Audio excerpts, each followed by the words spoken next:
Joe Rogan puts a video on his Instagram account talking about Spotify. And he says he is renewing his deal. Good for him. Stories come out. Joe Rogan gets new Spotify deal worth up to $250 million. Spotify has reached a new deal with star podcaster Joe Rogan that will allow his hit show to be distributed broadly. Rogan's fresh deal estimated to be worth $250 million over its multi-year term.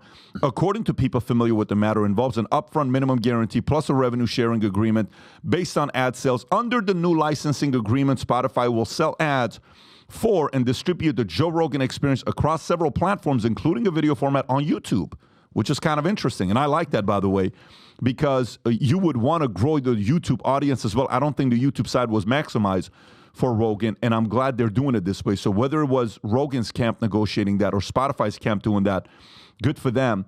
And the company said Friday, under his previous deal, the show was exclusive to Spotify. The new deal is emblematic of shifting economics in podcasting, which has matured in both audience reach and advertising spending since Rogan's last deal. Spotify is working to revise the terms of its deals with top talent so that shows are distributed on several platforms to maximize their audience and ad sales rather than requiring exclusivity. Tom. Well, this is great for Joe Rogan. It's great for people that want to hear Joe Rogan in more places because it's not exclusive now, it's broad. And this is basically Spotify acting like a capitalist, Pat. Spotify's loss has been reduced to 70 million euros last year. The loss was 70 billion euros. You know, $70 million is not a lot of money. Not when you're almost $4 billion of revenue Spotify is. And a year ago, they lost $270 million. So Spotify has been trimming things that don't work and renegotiating and renewing in different ways things that do work. And there's a big ad. Rogan's got a lot of upside on this on the ad side. The ad sharing, he gets a lot of leverage up. So rather than just paying him straight, they say, hey, let's go broad. Let's not be exclusive, and we'll give you more of the ad sales side. So it's doing well. And Spotify had about a 17% growth year, which is significant, growing 17% after we're all back from COVID. They had about a 17% revenue growth on subscription revenue. So Spotify is acting like a capitalist company, and this is them betting on one of their hits and one of their jewels to keep him at Spotify, broaden it out, make more ad dollars, and grow the company and reduce the loss. This is good. Past 5 days, look at the stock, is up 15.4%. The market loves what they're doing. By the way, if you go last 5 days, up 15.73%. Can you go to their market cap right now? See what their market cap is. What do you see? Spotify, it should be right there, bottom right there, $48 billion. 48.2. 48.2 billion. So if they're up 15%, if you do divided by 85, what number do you come up with, Rob? I know you can do it in your head, please. So, okay, so 48, it was four. So they made roughly $8 billion this week. Holy crap. They made roughly $6 to $8 billion this week, closer to $8 billion this week, okay, after announcing this. That's amazing. For $250 million.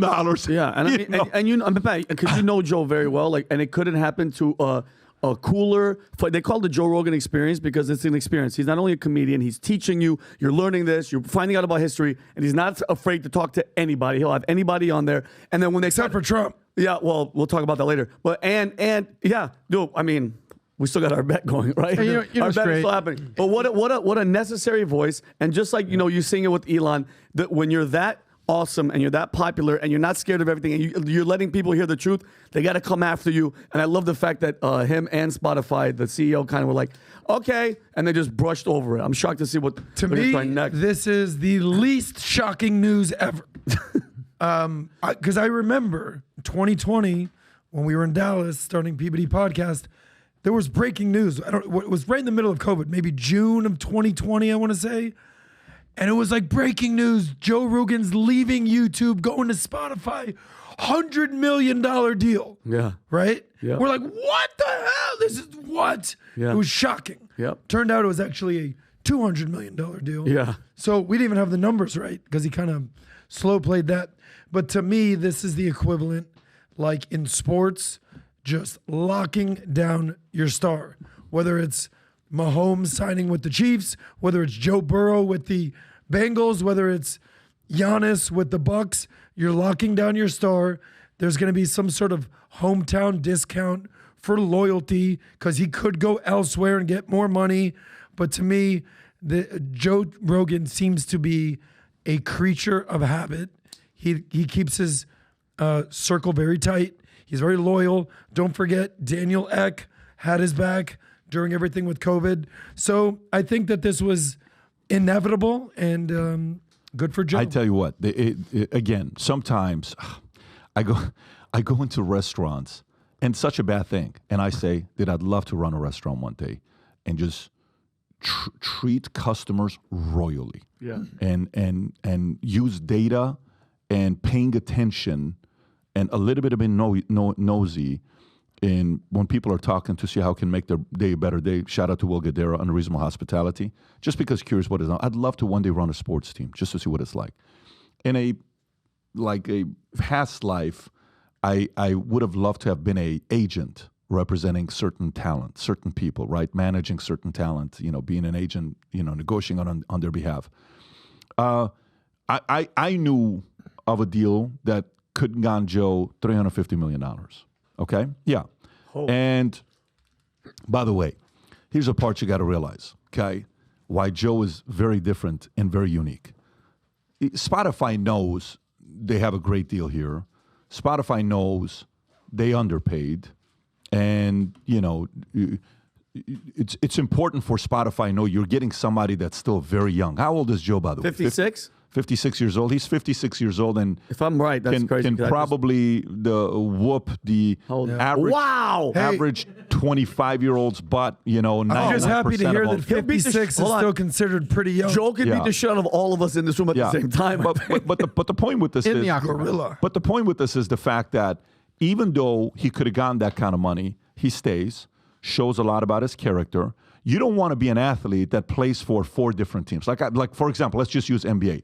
You don't want to be the guy that, let's just say you get drafted into Cleveland and then you go to Miami and then maybe you go back to Cleveland and you go to LA. Not that anybody would ever do something like that. You don't want to be a player like that because you're constantly changing teams. Yeah. You want to be a guy that comes straight out of high school, goes and plays for one team for 20 years, and your name is Kobe Bryant. Yep. You want to be the guy that these guys gave him a great offer, Spotify, and he's like, listen, man, you had my back when they wanted to cancel me because of those videos and audios. Guess what?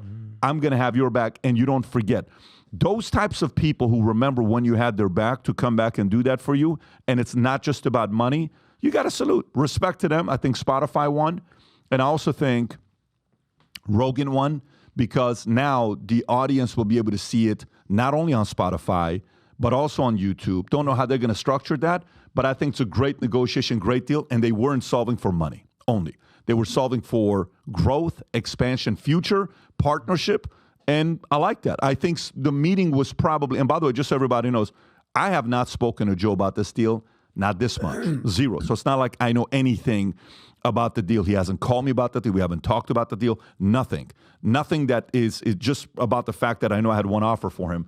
But the deal is done based on Spotify also wanting to ask. I foresee that in the negotiation being, hey, what do you want to do to make the deal better? What's important to you? And I think one of the things Joe probably wanted to do was to make sure the growth in YouTube continues because he's not far off from, growing that exponentially. He's already there as a number one guy, but I think he can even take it to a whole different level. Anyways, congratulations, Spotify. Congratulations to Joe. To Joe as well. But I'm wearing a Future Looks Bright shirt. The purple and gold, the one that was a limited one that we did last week. And I'm wearing a purple and gold, what do you call it? These hats, right? I'm wearing these. I think we have like 30 of these left. In honor of Kobe. In honor of Kobe, yes. And I'm wearing these, and everyone's, Future Looks Bright, Future Looks Bright, Future Looks Bright. Conversations, right, that are being started. Why is that? Because people don't believe the future looks bright today. It scares the crap out of them when they see somebody say future looks bright. So this is what we're doing today. For anybody that purchases, any purchase you make today on the store with a minimum of a hat, you have to buy a hat. Obviously, if you do an order over $70, shipping is on us. But anything you order with the hat that says future looks bright, we have a lot of different colors, the blacks, the military, the white, the red, you pick and choose. You can even do these. But any orders you make today, we're going to do a raffle, okay? And on the Thursday podcast, we're going to announce 2 winners that are going to get a ticket to go to the Vault Conference. It's a $750 ticket to go to the Vault Conference on the house because we want you to spend 3 days with us in Palm Beach at the Vault Convention Center. We'll be at the Palm Beach Convention Center to make 2025 the beginning of the greatest years of your life. And when you're around the Valuetainment audience, they're just like you. If you follow this content, you're like, I follow this content for this reason. Imagine being in a room with 10,000 other people that believe the future looks bright. So again, Rob, put a link below for anybody who goes and places the order. By the way, I even think we have a campaign going right now that if you buy a hat, you get a second one for free. And again, if you order $70 plus, we're sending, the shipping and handling will be on the house. Again, 1 million people I want wearing this worldwide, confusing the hell out of everybody that thinks the future looks bleak. I want it to be future looks bright to start a conversation because that's what this brand represents, Valuetainment, that the future looks bright. There's the link right there for you. Buy one, get one free of those hats. And once again, on Thursday, we'll announce 2 winners going to the Vault with us. Love it. To spend 3 days with us. So if you like this clip and you want to watch another one, click right here. And if you want to watch the entire podcast, click right here.